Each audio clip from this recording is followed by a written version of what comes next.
excited to be talking about this topic. I've been looking forward to making a video kind of breaking down the different types of skincare. I spent 27 years, almost 28 now, in the beauty industry, focusing primarily in skincare, specializing in sensitive skin. I'm double skincare certified. My name is Nadia, founder of the concept of functional beauty and the beautydoctrine.com, where beauty meets health.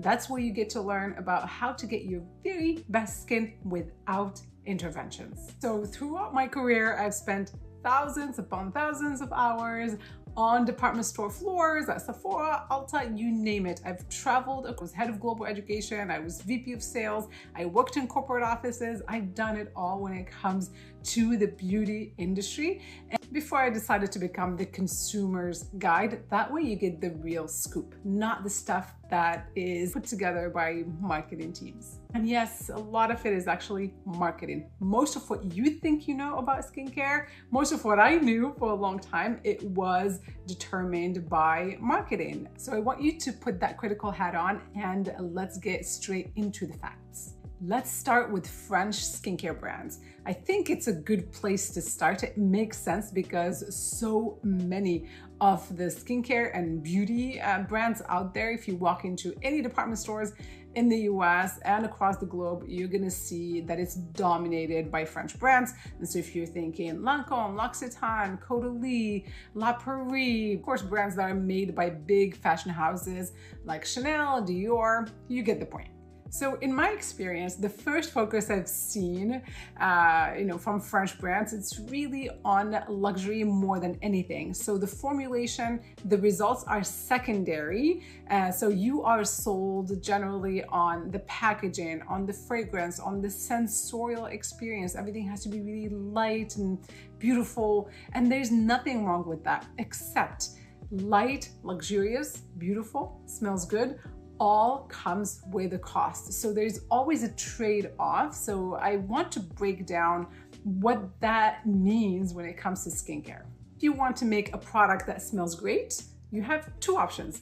Option number one is to use synthetic fragrances, which generally are very problematic. I don't think there is a synthetic scent that's not problematic. A lot of times those scents have fixatives, often called phthalates. Those phthalates are hormonal disruptors, which is not to be taken lightly. They can really wreak havoc on your health and your hormones. Hormones are what keeps all of our body in balance. If there's any type of imbalance within our body, that's usually where diseases start. And this includes the skin. Aging is heavily impacted by hormones. I'm sure you've heard of hormonal acne, for example. You get acne because there is an increase in a certain hormone. We lose collagen because of a decrease in a certain hormone. For example, at menopause, women lose up to 30% of their collagen because they lose in estrogen. The second way to make a product smell great is to add essential oils. And so that is what a lot of the natural brands are using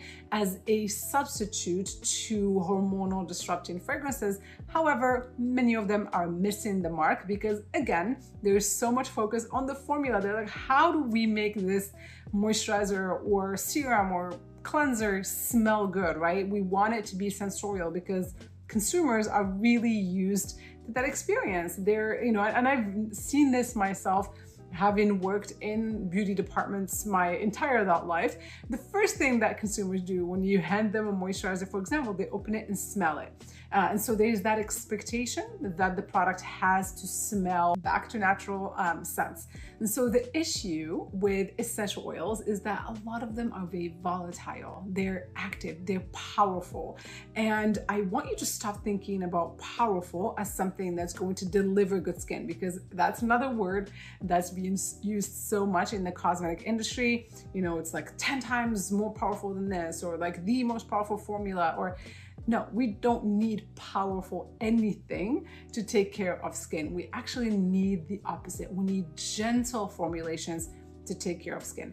All right, so back to the essential oils. I always digress. They should not be in our skincare, especially citrus oils. Citrus I have such an issue with because citrus is linked to hyperpigmentation, sensitivity, and I'm somebody that's really sensitive, so I gonna steer away from citrus as much as I can. I don't have a huge issue with several other essential oils because they can serve a purpose as long as they are really light, right? If you go ahead and try to smell product, for example, if you barely experience a scent, that's an indication that the essential oils that might show up on your ingredient list, the concentration is very, very low. So you might not see a reaction from it. The issue is when you smell it, you're applying a product or you're smelling it from the jar and it's actually, you can tell, oh, this smells like peppermint, or peppermint is another one that's problematic. So citrus, peppermint, and like cinnamon. Cinnamon can be really, really aggravating to the skin. Another thing to be careful of when it comes to essential oils specifically is lavender when it comes to males, because lavender is very estrogenic, and so that's going to increase the female hormone within their bodies, especially if you're, let's say, a mom and you have little boys that you're taking care of, you're always around them, you're hugging them and kissing them, and you're wearing all these lavender scents or applying skincare with lavender. That's something to definitely watch out for. So with all of that being said, this makes it very difficult to actually find a product that's gonna work, that's going to feel good and smell good and not irritate you. And so the rule of thumb for me, I look at the sum of all the products that I'm using. So if my routine consists of 6 or 7 products every day, I'm reading all of the ingredient lists and I'll kind of make a judgment call. If there are maybe 2 or 3 essential oils at a very low concentration, they're not pungent in the product, I probably, I would use the product if I like it, if I like a lot of other aspects in it. But I would skip citrus for sure, especially during the day. That's where I draw the line typically, is citrus and cinnamon. So before we continue with this video, I want to clarify that my purpose here, my goal is not to vilify these brands. My goal is to educate you so that you can make an informed decision. So this means if there is a moisturizer you love and it has fragrance and whatever, toxins, and you love it, as long as you know what's in there, that's great. And maybe you could go with a cleaner cleanser or a scent-free serum, or, for example, sunscreen. Sunscreen is the big one. If you were to make one change in your skincare routine, go with a sunscreen that does not have citrus. It makes no sense to me whatsoever when brands create an actual sunscreen which is designed to protect you from the sun and from getting hyperpigmentation that actually has ingredients in it that promote hyperpigmentation. It's mind-boggling to me. So that I just wanted to clarify that point. So knowledge is power. So I'm here to give you that knowledge, and then you make informed decisions as you shop for your products. So that was my feedback on French brands in general, according to my extensive experience in the field.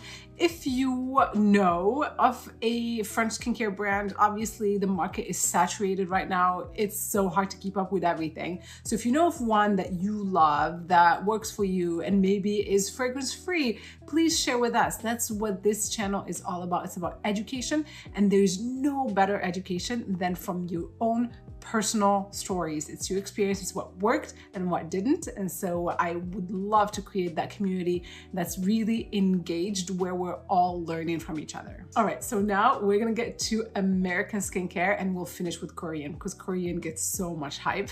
So I have a couple of things to say about that, but let's get to American skincare. So I find that the common denominator in the majority of American skincare brands is, well, aside from the new kind of movement of natural brands, but just the core or the heritage brands that you find that have been out there on the market for years now. The common denominator very often is this like notion that it's so powerful, it's clinical, dermatologist tested, or dermatologist approved, or cosmeceutical, all these terms, professional grade, all these terms mean nothing.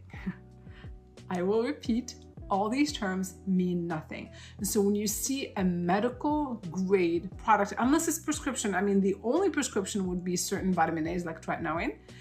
Outside of that, If a gentle skincare brand is able to use glycolic acid, for example, so is a cosmeceutical brand. Cosmeceutical brand, generally speaking, or doctor's brand, or clinical brand, a professional brand, they're just taking that glycolic acid and using it at a really high concentration. So you actually put it on and you're red and inflamed and you're like, okay, it's working. It's peeling my skin off or whatever it is. And that is the opposite of what you want to do. We've been literally brainwashed into thinking that the skin, if the skin burns, it means it's working, or the more power, the better. No, the more power is just the more irritation.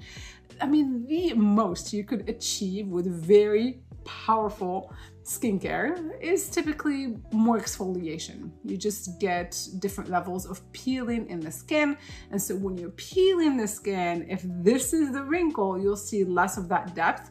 But again, that comes at a cost. And it's a very superficial and narrow-minded way of thinking about skin renewal, because instead of just removing layers of skin by causing irritation and sensitivity long-term, and I find this in my personal experience as well as my clients' experience, you will pay later, because you get to a point when you're going too aggressive, too active, medical grade and all this, at some point your body is just going to reject that.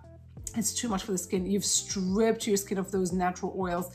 You've compromised your protective lipid barrier. Now the skin is just vulnerable. It's prone to skin conditions. You could develop rosacea, dermatitis, all kinds of issues, sunburns really easily if you're not really diligent with your sunscreen and so on and so forth. And so more powerful is not necessarily better. And that tends to be a huge focus in American skincare and skincare culture. There's such a thing that's very narrowly focused on actives. And a big example of this, I've seen it so much, I didn't quite understand it. When I first moved to the US from Morocco and I was working in the beauty industry, and I had a lot of clients that would come in, I was a makeup artist. And so I would have 17-year-olds that would come in for their, prom makeup or whatever. And then I would notice they have lines, and it never made any sense to me. Like my mother at the time, I mean, you have Moroccan women, and I'm sure all over the world, also in many, many cultures, women hit 50, 60, and they still have not experienced their first wrinkle. And here I'm noticing, teenagers having wrinkles, and that is because of, starting them with this really aggressive skincare. You see your first pimple, and then you run out and get, at the time, I don't know if they still make this brand, but it was Proactive. I worked at the mall, and when, I would ask, what's your skincare, routine? It's, oh, I have this system. And so when you look at Proactive, for example, cleanser, toner, serum, moisturizer, whatever, the entire routine is based on benzoyl peroxide. Like, why do you need a drying and aggressive ingredient throughout? So you're applying it over and over and over again in so many layers on the skin, it makes no sense. And so what you're doing at that point, you're just depleting your skin's natural moisture. And I always say this, anytime you're fighting acne, if you're trying to dry it out, you're creating a wrinkle. So you have to pick. So either have dried up skin with no pimples, but lots of wrinkles down the road, or figure out on how to minimize acne, figure out what is the culprit, why do you have it in the first place, and address that. And those causes are typically very, very simple and really easily managed. But the American skincare focuses so much on just treating the symptom rather than the root cause. So I really hope that that's something that I'm able to change with the functional beauty movement. So I hope that I talked to you out of feeling the necessity to use actives in all of your skincare products day in and day out, even just a little bit. Even if I didn't even talk you out of it and maybe you're just thinking about it, that is a huge win in my book. So moving from one skincare philosophy in the US that focuses so much on correcting, I guess overcorrecting is probably a better term, moving to Korean skincare, which focuses more on prevention. And that is the way to go.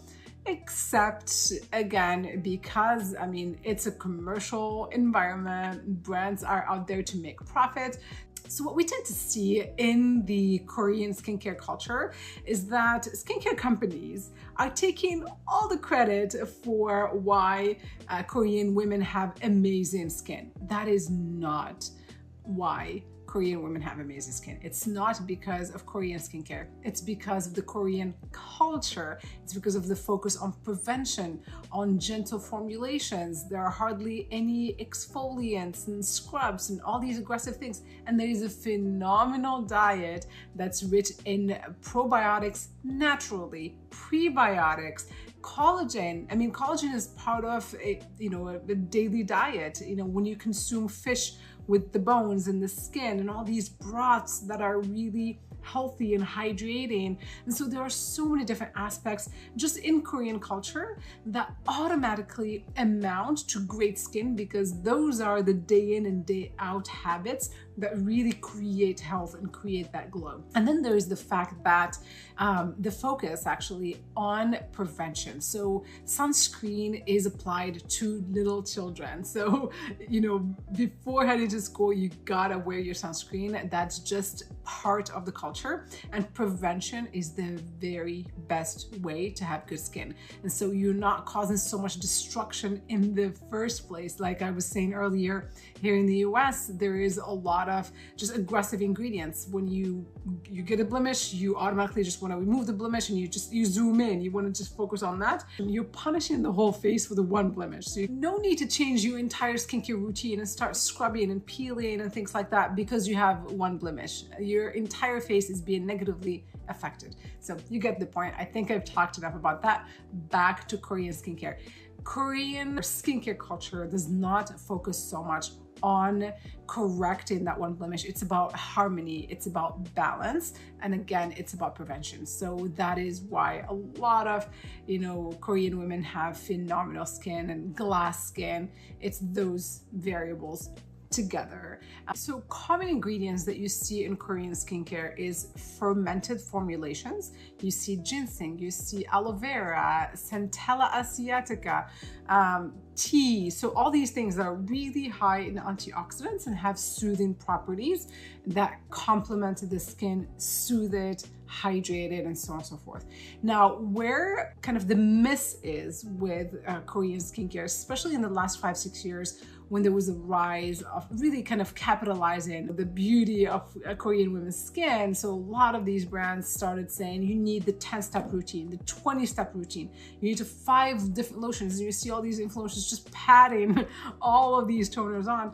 That is a big issue, because anytime you are looking at a liquid, so you're packing a ton of different liquidy solutions on, just know that that liquid needs lots of preservatives. And that's what I see whenever I review Korean toners, essences, all these water-based formulations.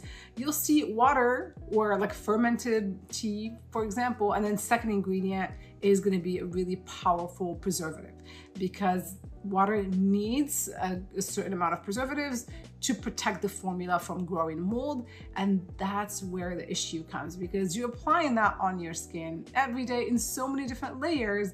Now those preservatives are going to start breaking up your lipid barrier, causing sensitivity in the long term. A lot of people don't realize that a product that they could be using with no issue whatsoever for a month, 2-3 months, can actually, they can become sensitized to it, or it can at some point cause issues, but they blame those issues. They don't connect the dot. They blame those issues on their newest foundation or something else, because they're like, oh no, I've used this product for a long time. It's worked for me. I never had an issue.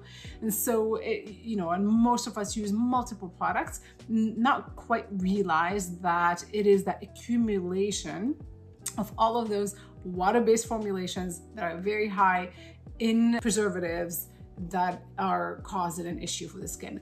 The other thing I see with Korean skincare, very similar actually to French skincare, is the focus on the sensorial, the experience. So everything has to be really lightweight. There are scents in there. So those are things that I definitely caution against. There are some brands recently that have come to the market that have kind of Korean principles, but also they have cleaner formulations. So I feel like we're starting to see some progress. progress in that regard. I really hope that I have something to do with that, because I'm very, very critical of these ingredients, of, especially fragrance and high amounts of preservatives.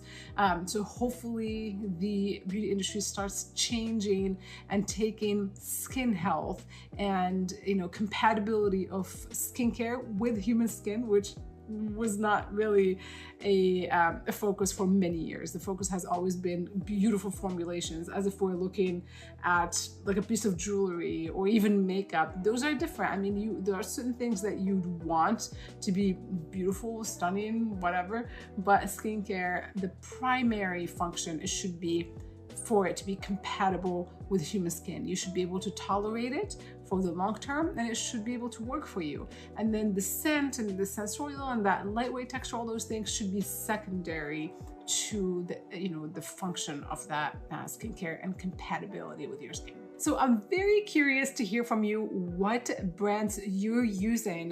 The market in the beauty industry is so vast, and obviously there are brands that I'm not familiar with. I speak from my own personal experience, having worked with and consulted for a lot of different brands. So let me know what you're using. What have I missed? Are there any amazing French, Korean, or American brands that I have missed that maybe are not using as much fragrance or as many preservatives and so on and so forth? What's working for you? This is a channel that is open for everybody to come in and learn. So I want to learn from you the same way that I hope that you're learning from me, and we need to learn from each other. The very best indicator of anything working or not is the collective experience. So please share your favorite brands, your recommendations, or if you're curious about certain products that you want me to check out or review, just let me know and I'll do it happily. So I look forward to hearing from each and every one of you, and until next time, be well, be safe, be beautiful.